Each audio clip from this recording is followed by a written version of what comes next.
j'avais un mari qui était vraiment très violent, qui m'enfermait.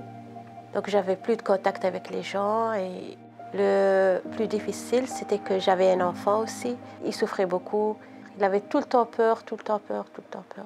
En fait, je me suis sauvée avec mon fils. J'ai rien pris. J'ai découvert aussi que j'étais sans papier. Moi, je ne savais pas parce que c'était mon mari qui gérait tout. Le premier refuge, là où j'étais, c'était avec une vie de communauté. Après, voilà, on est venu ici, un autre refuge où on pouvait avoir notre propre appartement.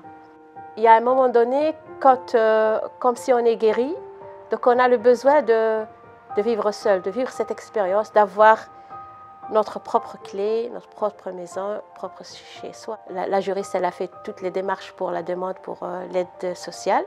Donc quand tout ça a été réglé, à mon avis, je pensais que c'est OK, maintenant j'ai un revenu, donc je peux trouver facilement un logement. C'était là. Mais ça a duré plus des mois et des mois. On cherchait, on faisait des recherches sur les journaux, sur Internet, et on faisait parfois les quartiers. Visite après visite, j'ai compris qu'il y avait des choses que je dois dire, des choses que je dois ralentir, que je ne dois pas dire directement. Mais on ne me laissait jamais la chance d'expliquer. Et je voulais vraiment leur expliquer que je suis quelqu'un de bien et que je ne suis pas responsable de la situation.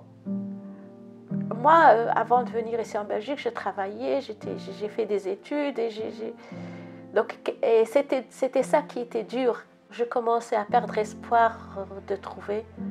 Et alors le propriétaire, comme il était un petit peu touché, voilà. Mais il a dit, madame, c'est tout petit, ça ne convient pas pour deux personnes. Mais je vous explique. J'ai dit, moi, si vous avez juste une petite pièce, je la prends. Et alors j'étais là et depuis, ça fait 4 ans maintenant, je suis très contente.